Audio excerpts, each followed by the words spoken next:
Welcome, dear listeners, to this cozy tale of intrigue in the quaint English countryside. I'm delighted to present Bloody Rose's Miss Marple and the Death in the Garden, a classic mystery in the style of Agatha Christie.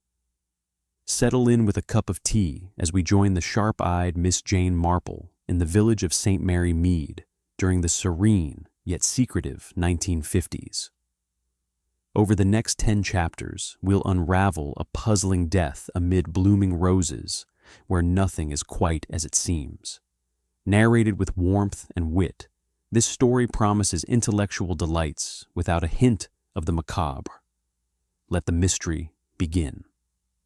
Chapter 1. Whispers in St. Mary Mead. In the sleepy village of St. Mary Mead, nestled amid the rolling green hills of the English countryside, life unfolded with the gentle predictability of a well-tended garden. It was the summer of 1952, a time when the scars of the recent war had begun to fade like old ink on yellowed paper, though the ration books were still fresh in memory, and the occasional blackout curtain hung forgotten in an attic window. The air carried the sweet scent of blooming honeysuckle and freshly mown grass, mingling with the earthy aroma of turned soil from the allotments that dotted the landscape. St. Mary Mead was a place where time seemed to linger, where the church bells tolled with reassuring regularity, and where the villagers moved through their days with the quiet assurance that nothing truly extraordinary ever happened. Or at least, nothing that couldn't be dissected over a cup of tea at the vicarage. At the heart of this idyllic hamlet stood the cottage of Miss Jane Marple, a modest thatched roof dwelling with a front garden bursting with lavender and foxgloves. Miss Marple herself was a figure of deceptive fragility, an elderly spinster with snow-white hair neatly pinned beneath a sensible hat, her frame slight and her steps measured, as if each one were a deliberate choice. But behind her wire-rimmed spectacles sparkled eyes of piercing blue, eyes that saw far more than the casual observer might suspect. She had lived in St. Mary Mead all her life, save for the occasional visit to London or a seaside holiday, and in that time she had come to understand the intricacies of human nature as intimately as she knew the patterns in her knitting. People, she often mused to herself, are much like stitches in a scarf. Pull one loose, and the whole thing unravels. On this particular morning, Miss Marple sat in her cozy parlor, the sunlight filtering through lace curtains to dance upon the polished oak table. Her knitting needles clicked rhythmically, forming the sleeve of a cardigan destined for her nephew Raymond's youngest child. The wireless hummed softly in the background, broadcasting the latest news from the BBC, but Miss Marple paid it little heed. Her attention was drawn instead to the view from her window, which overlooked the high street. There, the postman, Mr. Jenkins, pedaled his bicycle with unusual haste, his satchel bulging with letters. Across the way, Mrs. Price Ridley, the village busybody, stood gossiping with the baker's wife, her gestures animated and her voice carrying just enough to pique interest without revealing specifics. Miss Marple set down her knitting and adjusted her spectacles. "Something's afoot," she murmured, her voice soft and thoughtful. She rose with the grace of long habit and poured herself a cup of Earl Grey from the teapot on the sideboard. The steam rose in lazy curls, carrying the bergamot fragrance that always reminded her of quieter days. As she sipped, her mind wandered to the latest whispers that had been circulating through the village like dandelion seeds on the wind. The focal point of these murmurs was Hargrove Manor, the grandest house in St. Mary Mead, perched on a gentle rise just beyond the village green. Built in the Georgian style with ivy-clinging walls and mullioned windows, it had been the home of Colonel Reginald Hargrove and his wife, Lady Evelyn, for nearly 3 decades. The colonel, a retired military man with a mustache as stiff as his backbone, had served with distinction in both world wars, or so he claimed in his booming anecdotes at the local pub. But his true passion lay not in tales of battlefield glory, but in his rose garden, a meticulously cultivated expanse that rivaled the displays at Chelsea. His prize blooms, particularly the deep crimson variety he had dubbed bloody beauties in a nod to his soldiering days, were the envy of every gardener in the county. The annual village flower show was fast approaching, and the colonel was determined, as always, to claim the top honors. Yet all was not well at Hargrove Manor. Miss Marple had heard the rumors from her maid, Cherry, who had a knack for picking up tidbits while doing the shopping. There had been arguments echoing from the manor's drawing room, sharp words exchanged over dinner that carried on the evening breeze. Lady Evelyn, a woman of refined elegance, with silver-streaked hair and a penchant for pearl necklaces, was said to be growing weary of her husband's obsessions. And then there was the matter of the gardener, old Mr. Elias Potts, a grizzled fellow with soil-stained hands and a perpetual scowl. The colonel had accused him of negligence, claiming his roses were wilting under poor care, though Potts insisted it was the colonel's experimental fertilizers that were to blame. Miss Marple's reflections were interrupted by a knock at the door. She set her teacup down and called out, "Come in, dear." The door swung open to reveal Dolly Bantry, her closest friend in the village, breathless and flushed as if she'd run all the way from her own home at Gossington Hall. Dolly was a robust woman in her 50s, with a kind heart and a tendency toward dramatics.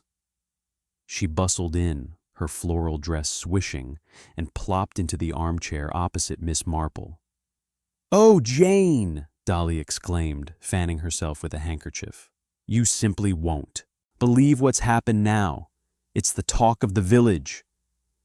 Miss Marple smiled faintly, her eyes twinkling. "Do sit down properly, Dolly, and tell me all about it. Would you like some tea?" Dolly nodded vigorously, accepting the proffered cup. "It's the colonel, Reginald Hargrove. He's gone and sacked poor Mr. Potts right in the middle of the high street, in front of God and everyone." Miss Marple raised an eyebrow. "Dear me, how very undignified. What prompted such a public display?" Dolly leaned forward, her voice dropping to a conspiratorial whisper despite the empty room. "It was over those wretched roses, of course.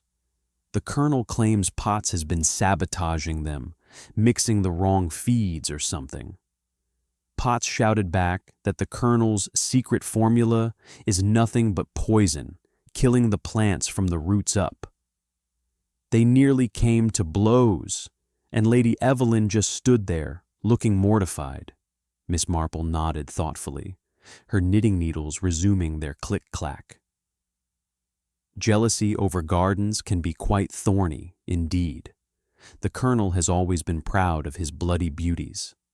I recall last year's show. He swept the awards, much to the chagrin of the vicar, who fancies himself a horticulturist." Dolly chuckled. "Oh, yes, Reverend Thompson. He's been muttering about the manor's hedgerow encroaching on church land again. Says it's a matter of principle.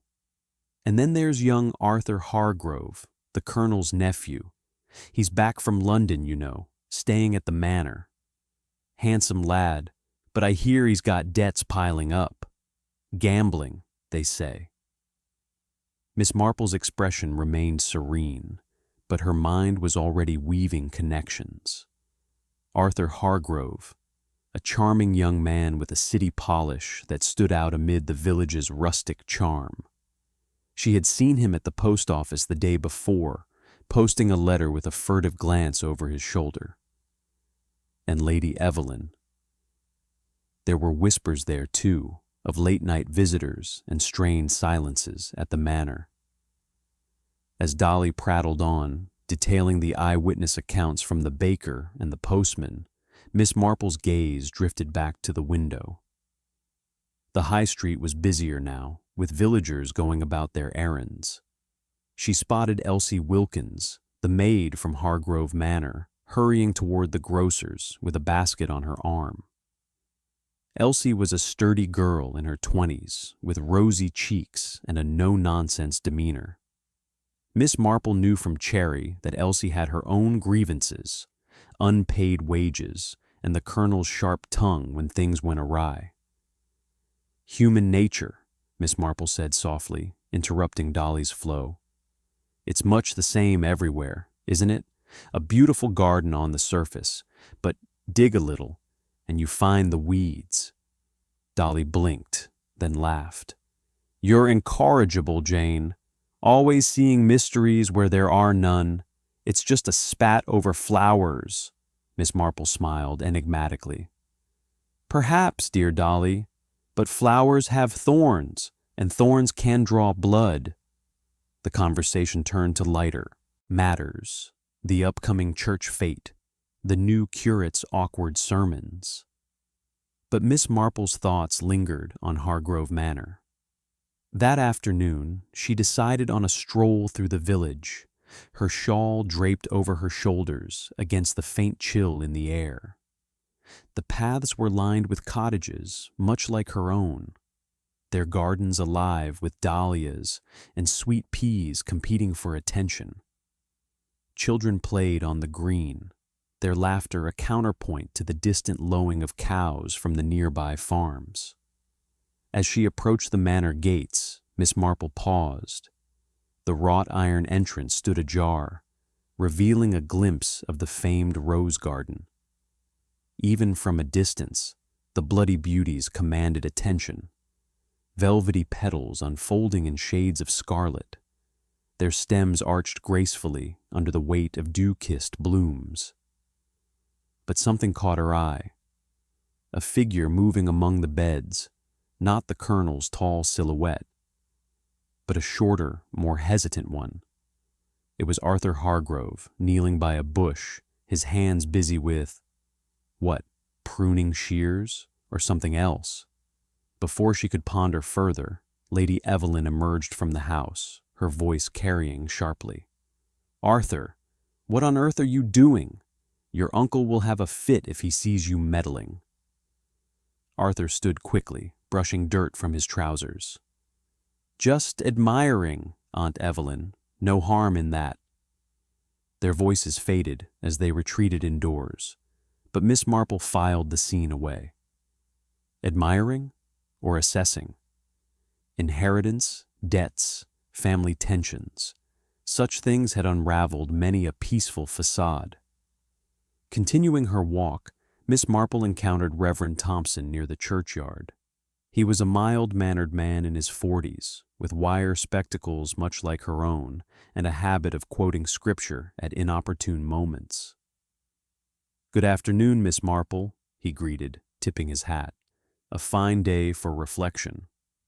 "Indeed, Vicar," she replied, "though I hear there are clouds gathering over Hargrove Manor." His face clouded briefly. "Ah, yes. The Colonel and I have differences.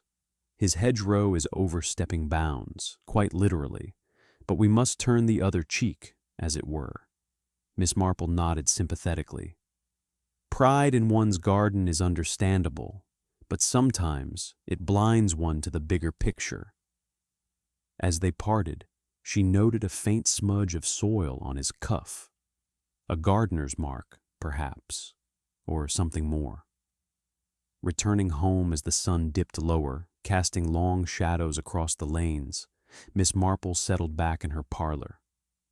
The village seemed peaceful, but beneath the surface, tension simmered like a kettle on the boil. A sacked gardener with a grudge, a nephew with motives, a wife with secrets, a vicar with disputes, and at the center, the Colonel's precious roses, blooming blood red. "Interesting," Miss Marple murmured, picking up her knitting once more. Very interesting indeed. Chapter 2. The Garden Gathering. The sun hung high in the sky over Hargrove Manor, casting a golden glow upon the expansive lawns that stretched like a verdant carpet toward the distant hedgerows. It was the day of the Colonel's annual pre-show garden party, an event that had become as much a fixture in St. Mary Mead's calendar as the church bazaar or the harvest festival. The air was alive with the hum of bees flitting among the flower beds and the gentle chatter of villagers arriving in their Sunday best, women in floral dresses that fluttered like butterflies, men in tweed jackets despite the warmth, and children scampering about with sticky fingers from pilfered sweets. The manor itself loomed graciously, its Georgian facade softened by climbing ivy that whispered secrets to the stone walls. But beneath the facade of conviviality, Miss Jane Marple sensed the undercurrents, much like the faint ripple on a pond's surface, hinting at hidden depths. Miss Marple had accepted the invitation with her usual quiet grace, arriving on foot along the winding lane from her cottage. She wore a simple woolen cardigan over a lavender blouse, her sensible shoes crunching softly on the gravel drive. As she approached, she noted the tables set out under striped awnings, groaning beneath platters of cucumber sandwiches, scones piled high with clotted cream and strawberry jam, and Victoria sponges dusted with icing sugar. Pots of steaming tea stood sentinel, their aromas mingling with the heady perfume of the roses that bordered the lawn.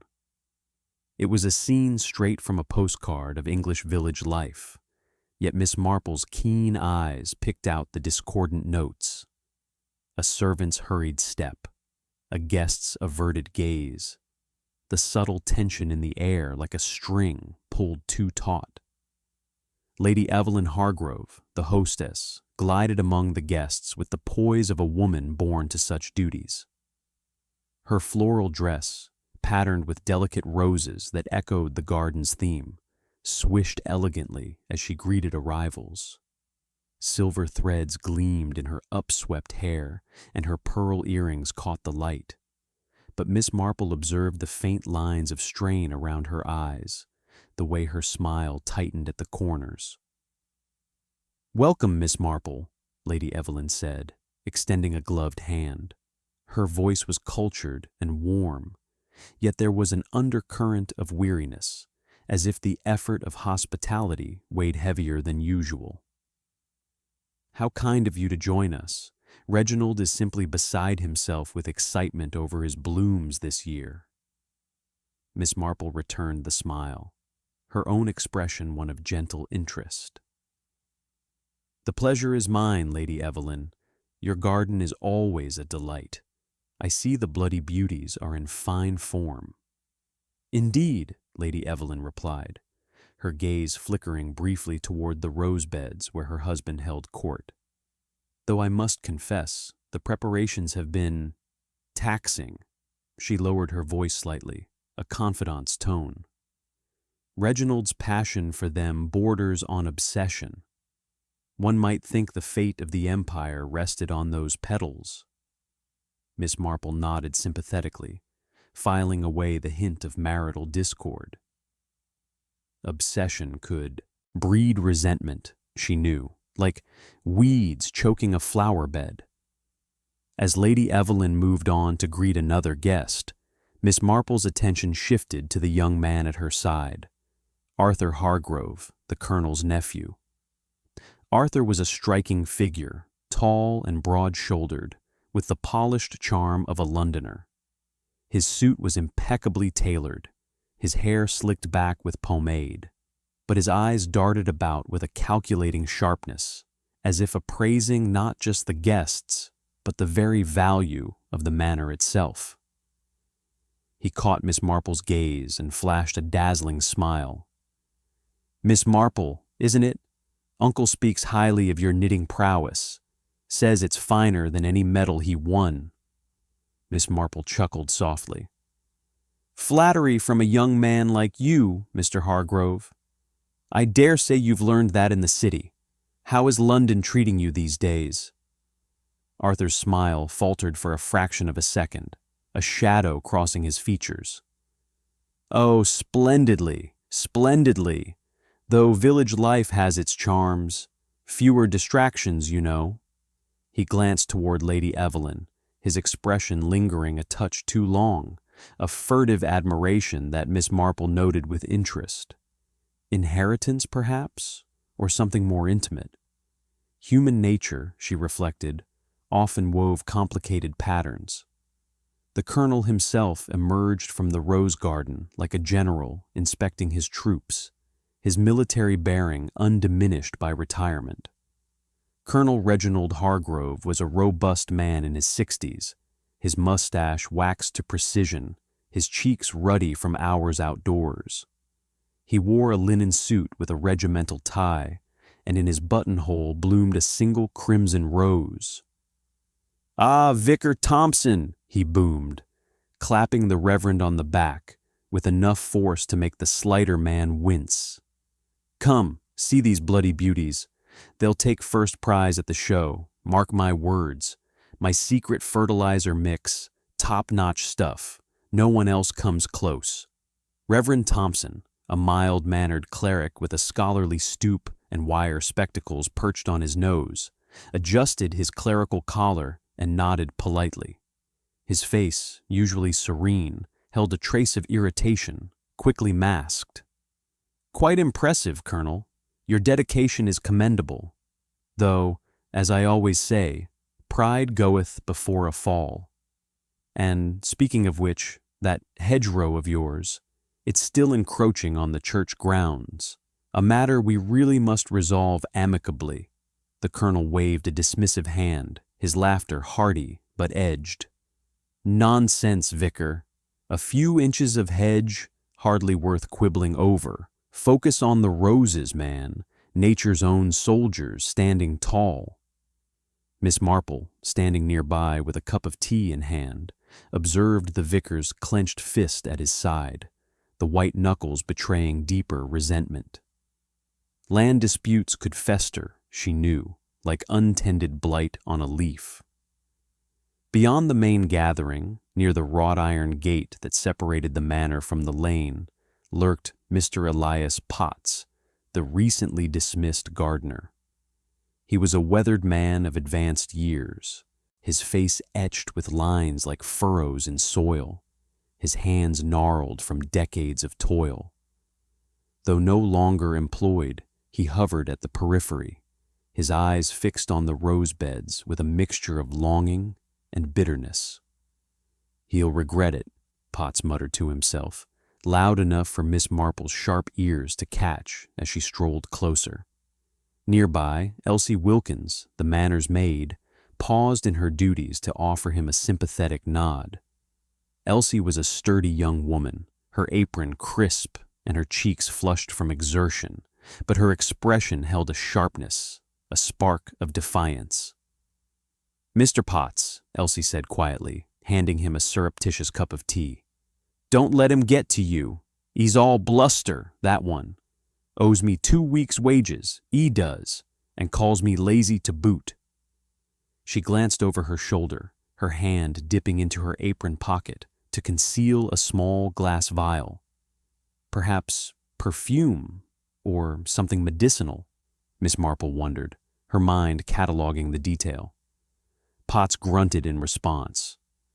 "Stole my secrets, he did. That fertilizer? My recipe. Twisted into something unnatural. Mark my words, lass, those roses'll turn on him one day." Miss Marple approached with her unassuming air, pretending to admire a nearby bush. "A lovely day for a party, Mr. Potts, though I hear you've had a spot of trouble." Potts turned, his scowl softening slightly at her kindly face. "Trouble?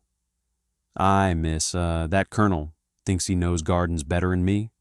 Been tending these beds since his father owned the place. Now he's cast me out like yesterday's clippings." His voice rose, drawing a few curious glances from guests. Elsie intervened hastily. "Best not dwell, Mr. Potts. Enjoy the tea." She bustled away, but not before Miss Marple noted the vial's brief glint in the sunlight, a label too distant to read, but its presence intriguing. As the afternoon wore on, the party reached its convivial peak.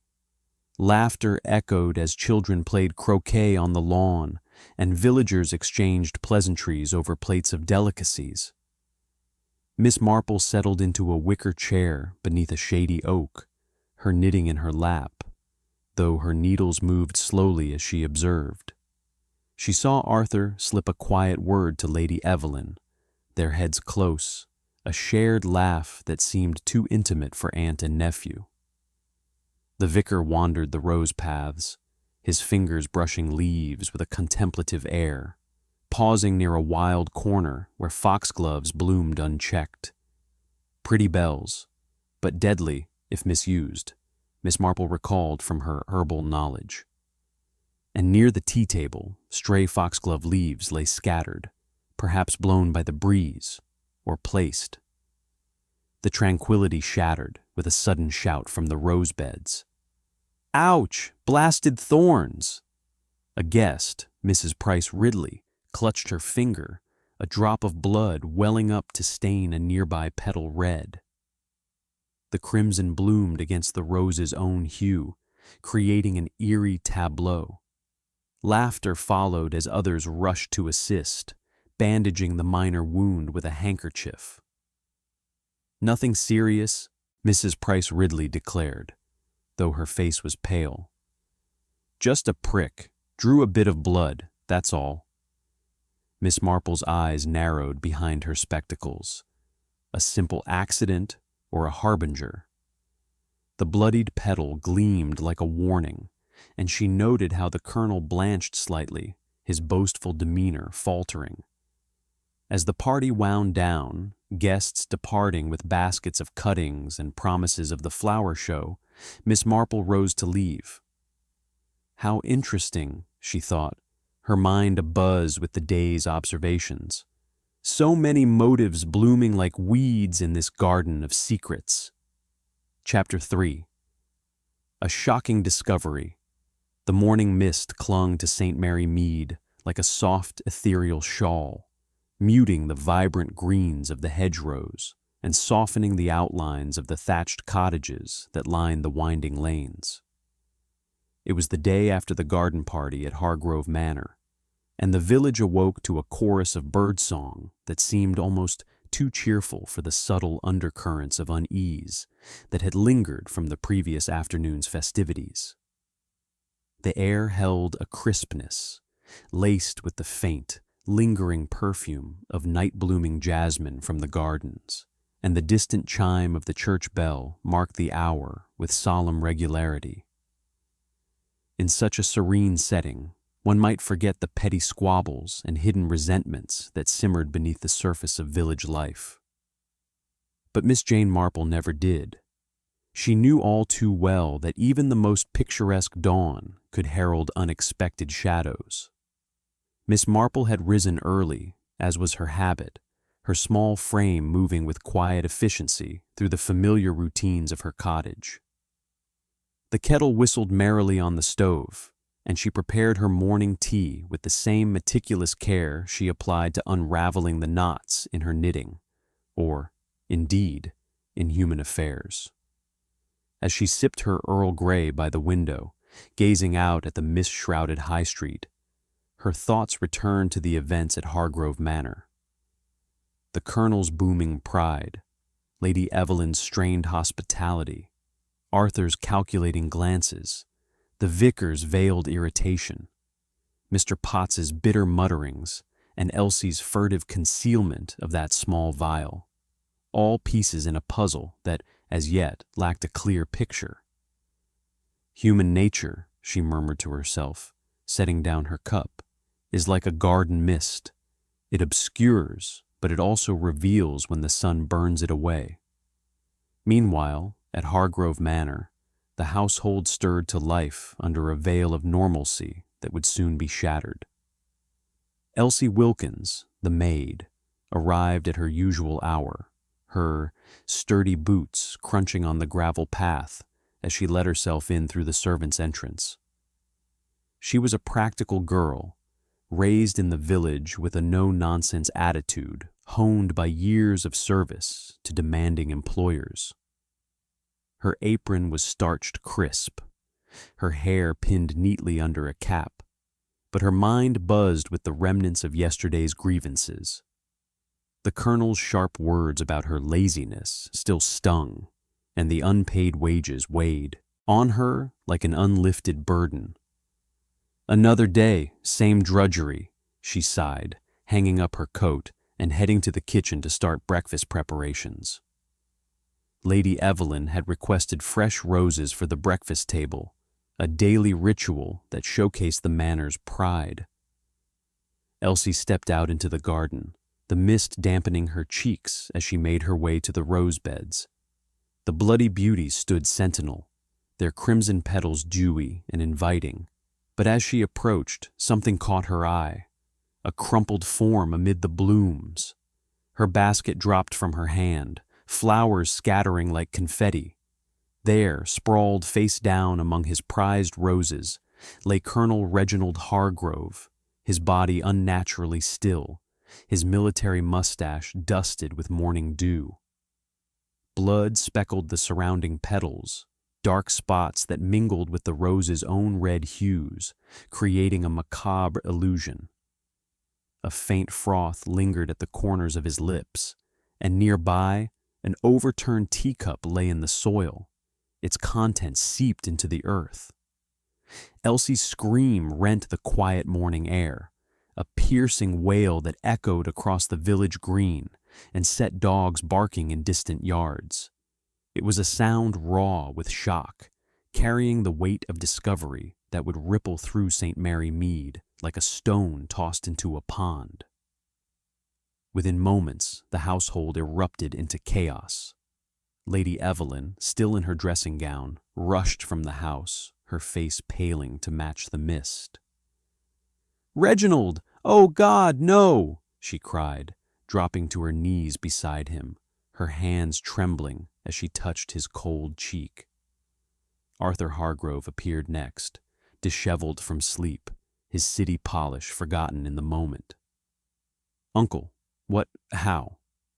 He knelt awkwardly, checking for a pulse, his expression a mix of horror and something indefinable, relief, perhaps, or calculation. The vicar, Reverend Thompson, who had been taking an early morning walk along the lane, or so he later claimed, heard the commotion and hurried through the gate, his clerical collar askew.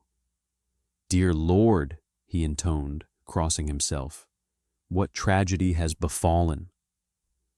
Word spread swiftly through the village, as such news always did in St. Mary Mead. Villagers gathered at the manor gates, murmuring in hushed tones, their faces a tapestry of concern and curiosity. Mrs. Price Ridley, ever the harbinger of gossip, arrived breathless, clutching her handbag like a shield. "I knew it! That shout yesterday at the party! It was an omen!" Mr. Potts, the former gardener, lingered at the periphery, his scowl deeper than usual, though his eyes held a flicker of something, satisfaction or mere surprise. By mid-morning, Inspector Craddock of the county police had arrived, his official car pulling up with a crunch of gravel. He was a solid, no-nonsense man in his 40s, with a neatly trimmed mustache and a notebook perpetually at the ready. Accompanied by a constable, he surveyed the scene with professional detachment. "Stand back, please," he ordered the gathering crowd. "This is now a police matter." He knelt beside the body, noting the absence of any obvious wound, the froth at the lips, the teacup. "Looks like natural causes. A heart attack, perhaps." The colonel was of an age, and with his war stories likely had a dicky ticker. "But we'll conduct a proper investigation. Dr. Haydock will confirm." Dr. Haydock, The village physician arrived shortly after, his black bag in hand. A kindly man with a reassuring bedside manner, he examined the body briefly. No signs of violence, he concurred, but the froth suggests possible poisoning or overdose. We'll need a post-mortem to be sure. Miss Marple, alerted by a frantic Dolly Bantry who had pounded on her door with the news, made her way to the manor. Dolly was in a state, her cheeks flushed. "Jane, it's awful! The colonel, dead in his roses! Blood everywhere, they say, like a curse on those bloody beauties." Miss Marple patted her friend's arm soothingly. "Calm yourself, Dolly. Exaggerations grow like weeds in such times. Let us see for ourselves." They arrived to find the garden cordoned off, but Inspector Craddock, who knew Miss Marple from previous encounters, allowed her a discreet view. "Miss Marple," he greeted with a nod, a hint of respect in his voice. "Your observational skills are legendary. Care to take a look? Unofficially, of course." She approached the scene with her unassuming gait, her eyes sharp behind her spectacles. The colonel lay as Elsie had found him, surrounded by trampled petals. Miss Marple noted the blood, not from a wound, but speckles that seemed artfully placed, perhaps staged. Her gaze drifted to a corner bed where foxgloves bloomed wild, their bell-shaped flowers pretty but potent. Digitalis, she recalled, the source of heart medication, but deadly in excess. A few leaves appeared disturbed, freshly plucked, perhaps. "Dear me," she said softly, so only Dolly heard. "Nature provides such remedies, and such dangers." The suspects were gathered in the manor's drawing room for preliminary statements, the air thick with the scent of wilting roses brought indoors. Lady Evelyn sat composed but pale, dabbing at her eyes with a lace handkerchief. "He was fine last night," she insisted to the inspector. "We shared a quiet tea in the garden after the party. He seemed tired, but nothing unusual. His heart pills, he took them regularly." Arthur paced by the window, his hands thrust in his pockets. "I was at the pub until late. Ask the landlord. Uncle and we had words earlier about my future, but nothing serious." His alibi was shaky. The pub was a short walk away, plenty of time for a detour. Mr. Potts, summoned despite his dismissal, grumbled from a corner. "I was home all evening, nursing me grudges. Wouldn't surprise me if his own fertilizers did him in. Experimental rubbish." His tone held resentment, but his eyes avoided the window overlooking the garden. Reverend Thompson cleared his throat nervously. "I had a heated discussion with the colonel yesterday evening, over the hedgerow, you know. But I left before dusk. The Lord's work calls for peace, not this." Elsie fidgeted in her chair, her apron twisted in her hands. The small vial was conspicuously absent from her pocket. "I left after the party cleanup. He owed me wages, called me a thief for taking a few blooms home once. But I'd not harm him." Her voice cracked, drawing sympathetic glances. As the interviews proceeded, a red herring emerged, a missing garden trowel, last seen at the party, rumored by villagers as a potential weapon. "Could have been used to bash him," Mrs. Price Ridley whispered loudly outside. But Inspector Craddock dismissed it when the trowel turned up harmlessly in the shed, misplaced amid the chaos.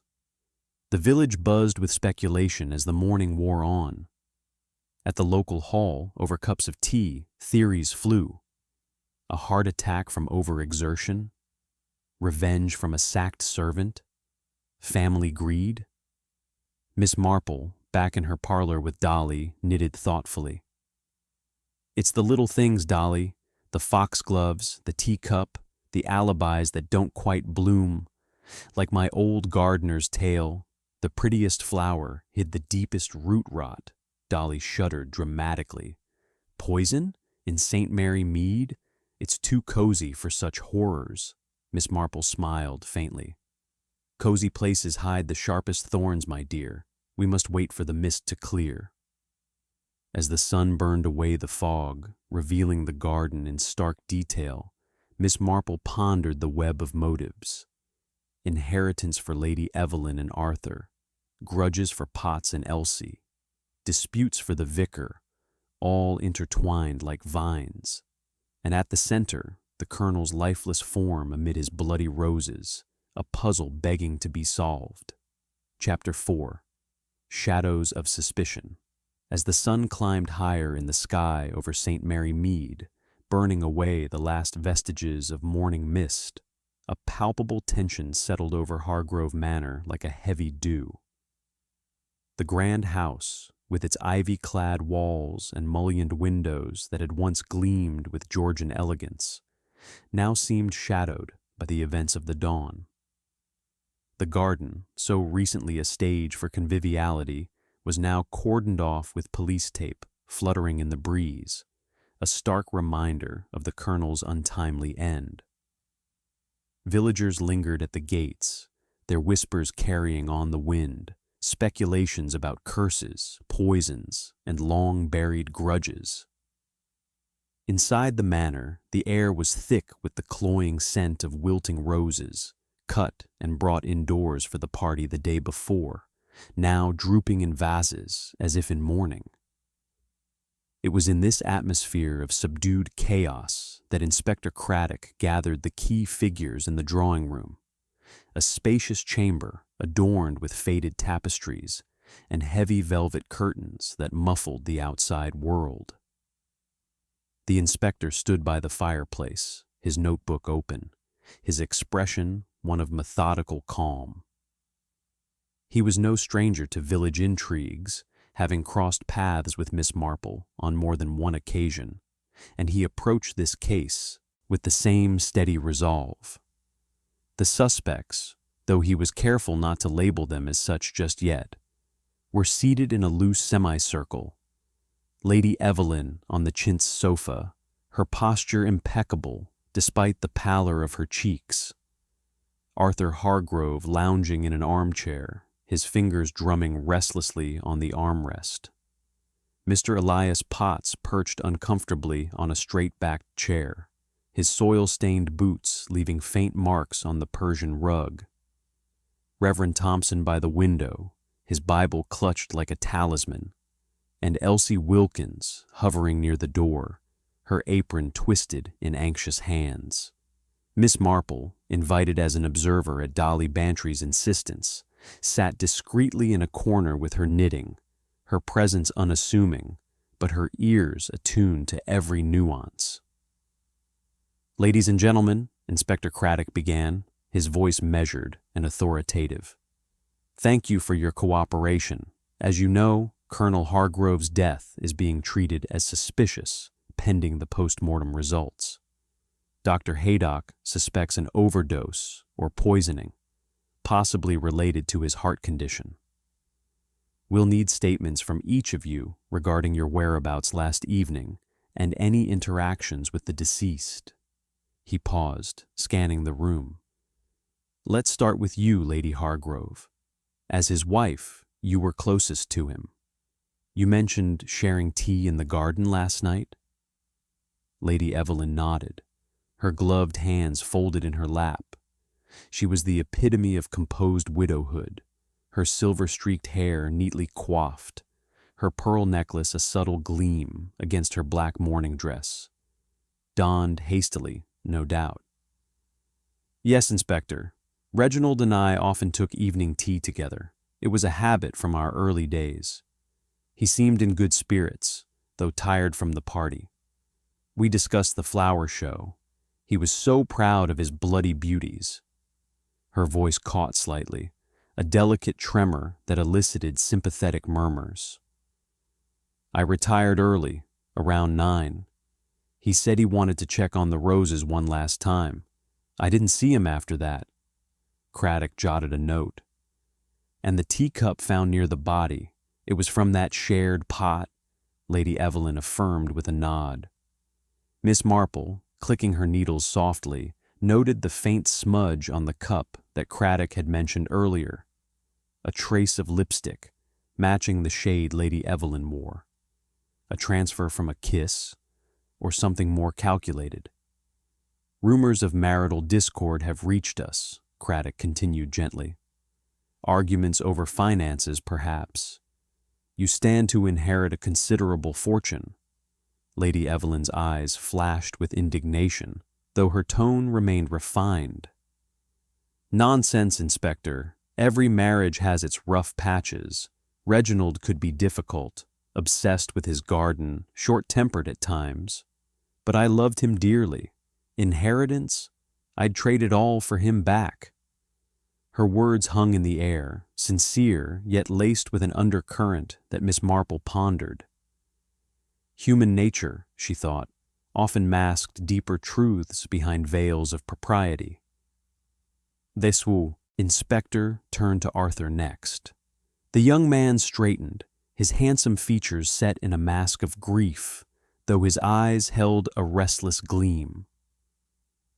Mr. Hargrove, your uncle mentioned cutting you from the will recently. Said you were too frivolous with money. Gambling debts, was it? That gives you a motive. Arthur shifted uncomfortably, his city polish cracking under scrutiny.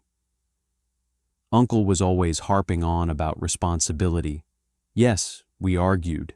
He threatened to disinherit me if I didn't shape up. But I was at the pub all night, drowning my sorrows with a pint or two.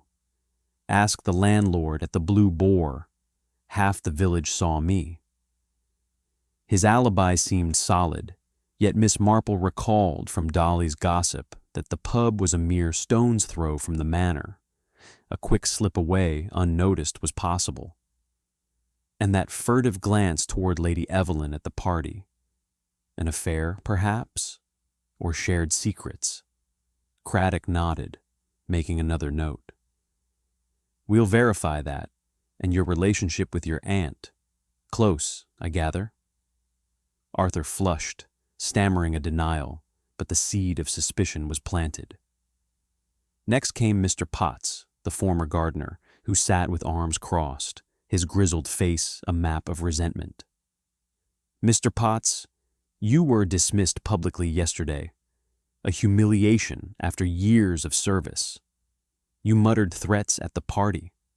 Where were you last evening? Potts snorted, his voice rough as gravel.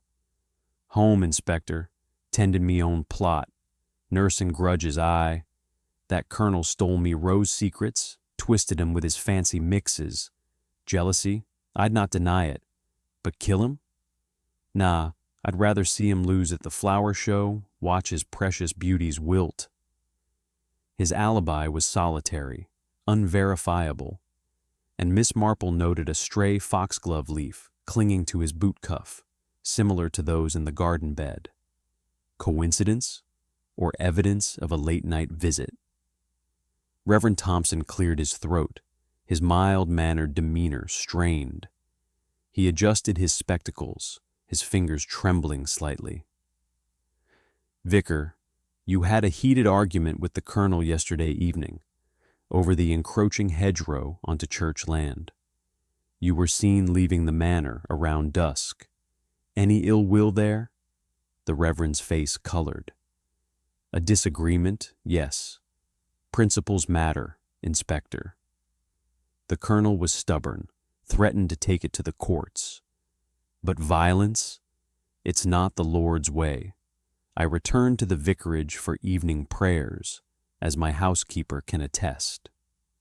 Miss Marple observed a similar foxglove leaf in his cuff, and recalled whispers of the vicar's wartime gambling habit. Long reformed, supposedly, but perhaps a vulnerability the colonel had exploited. Pride and secrets could drive even the pious to desperation. Finally, Elsie Wilkins burst forth, her sturdy frame quivering with nerves. Miss Wilkins, you had grievances too. Unpaid wages, Accusations of theft. You were the last to leave after cleanup. Did you see the colonel?" Elsie nodded vigorously. "Aye, sir. He barked at me for dropping a plate, called me a clumsy thief again. I left in a huff, but I'd not hurt him. Me mum's ill. I need the work." Her pocket, where Miss Marple had seen the vial at the party, was now empty. What had it contained? Harmless tonic, or something more sinister? As the questioning wound down, Craddock stepped outside for a moment, conferring with his constable. The room fell into uneasy silence, broken only by the tick of the grandfather clock. Miss Marple, sipping a proffered cup of tea, observed the interplay. Arthur's furtive glance at Lady Evelyn, the vicar's bowed head in apparent prayer, Potts's sullen stare at the garden view, Elsie's fidgeting hands. A villager's report filtered in, a shadowy figure seen near the foxgloves the night before. Arthur, or another? Alibis began to crack under further probing.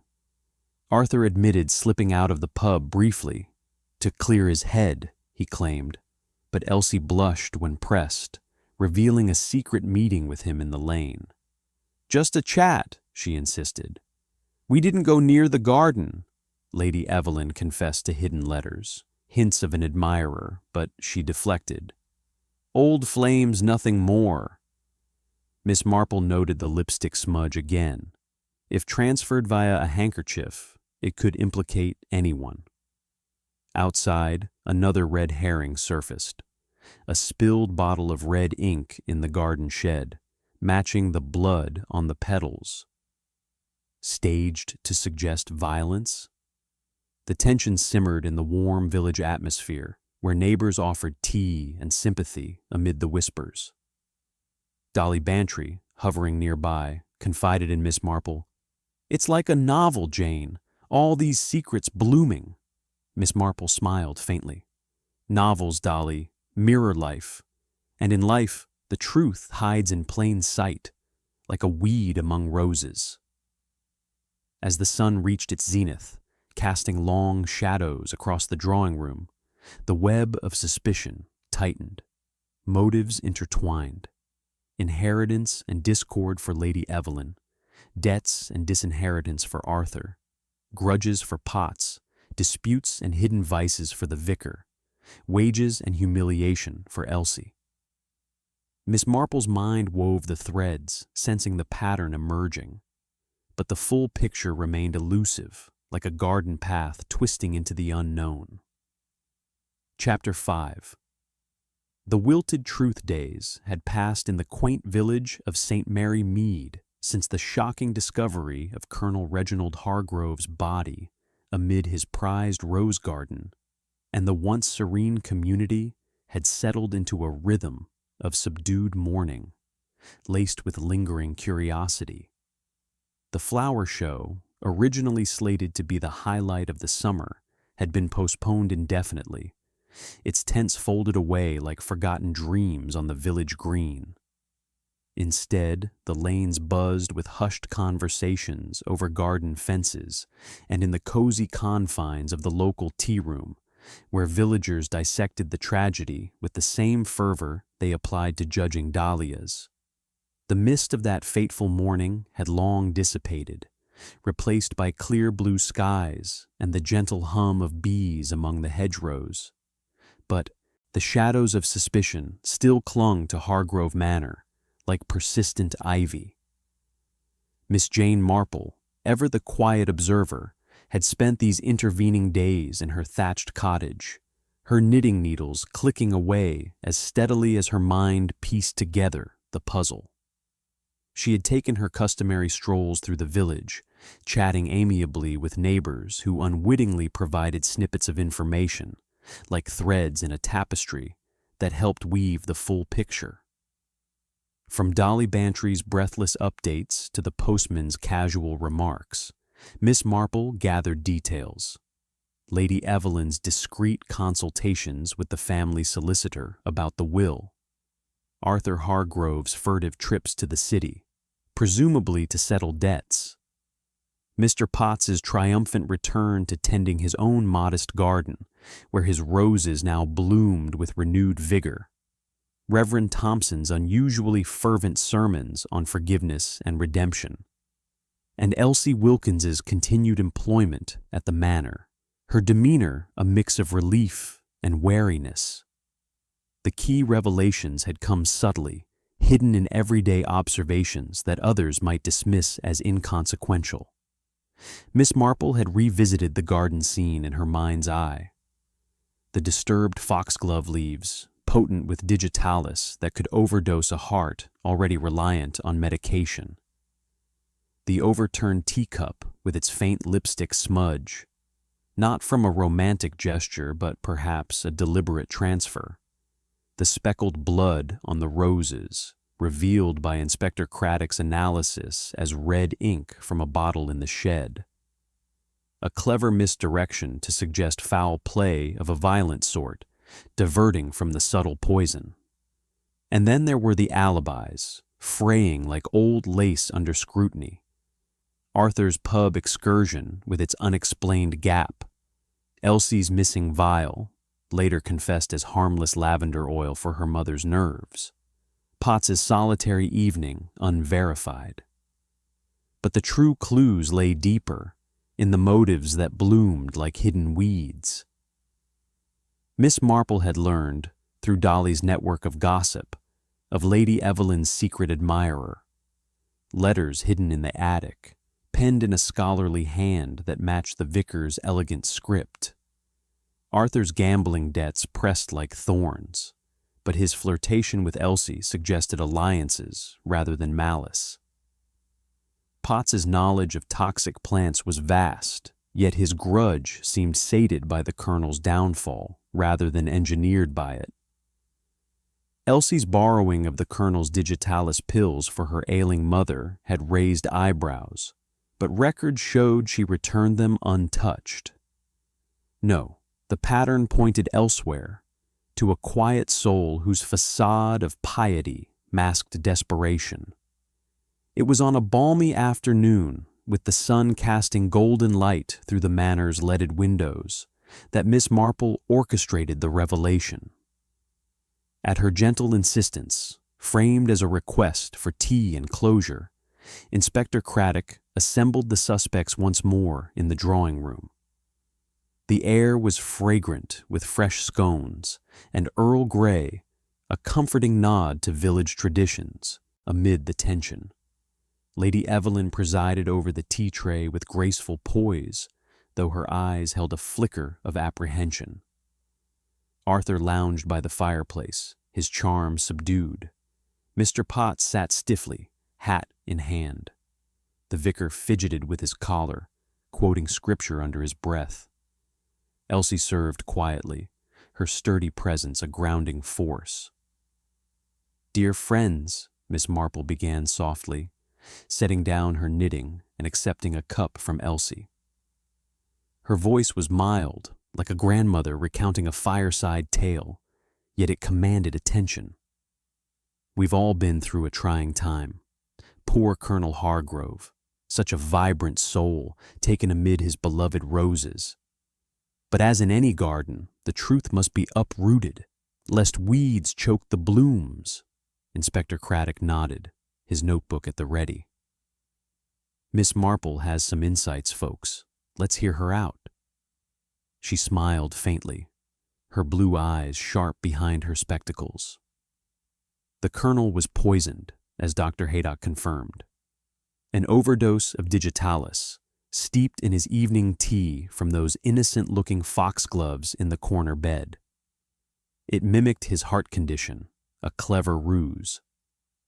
The bloody roses were staged with red ink from the shed, a red herring to suggest violence and divert from the subtle method. But why? And by whom? Lady Evelyn gasped delicately. "Poison in our peaceful village? It's unthinkable." "Human nature, Lady Evelyn, is much the same everywhere," Miss Marple replied kindly. "Let us consider the motives. You, dear lady, inherit the manor, a fortune amid rumors of discord.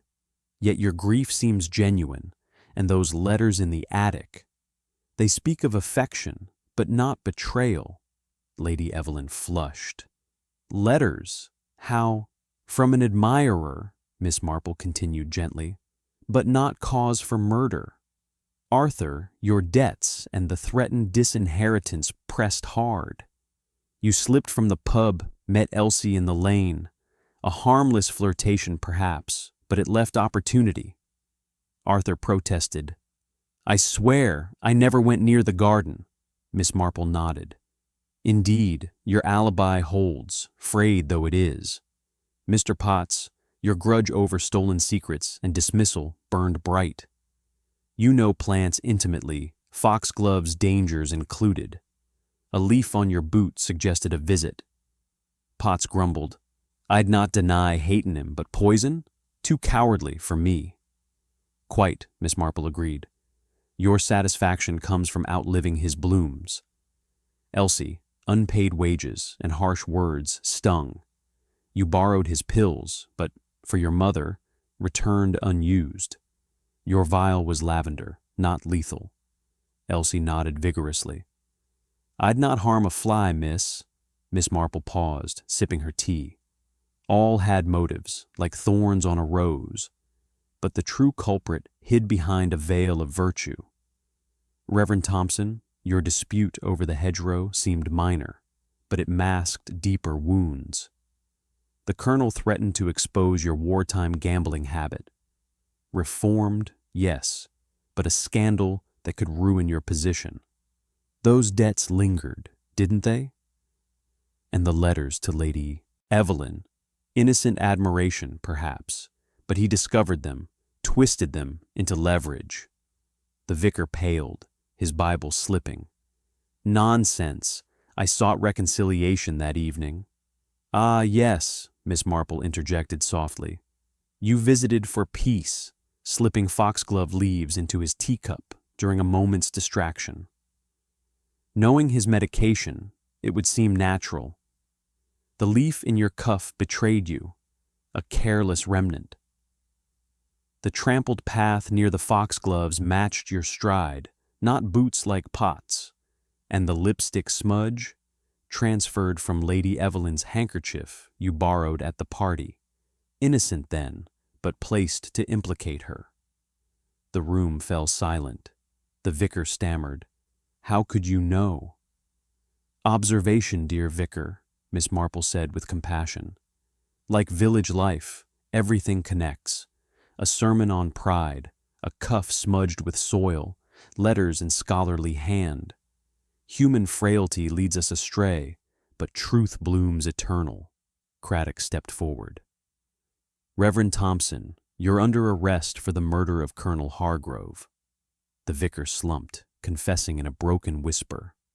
The threat of ruin, a moment's desperation, the poison is mercy in his twisted view. Justice served, the manner exhaled. Lady Evelyn wept tears of relief. Arthur vowed reform. Potts offered gardening tips. Elsie poured more tea. As they dispersed, Miss Marple strolled home with Dolly. Brilliant, Jane, Dolly exclaimed. How do you do it? Miss Marple smiled. People are like gardens, Dolly. Tend them with care, and secrets reveal themselves. Back in her parlor, as evening fell, Miss Marple knitted by the window. St. Mary Mead returned to tranquility, the flower show rescheduled, prizes shared among villagers. Potts's roses took first, a fitting irony. Lady Evelyn sold part of the land to the church, mending fences. Arthur settled debts, courted Elsie properly. The vicar faced trial, his fall a cautionary tale. Human nature mends, Miss Marple murmured, like a garden after a storm. The village slumbered peacefully, its cozy heart beating on.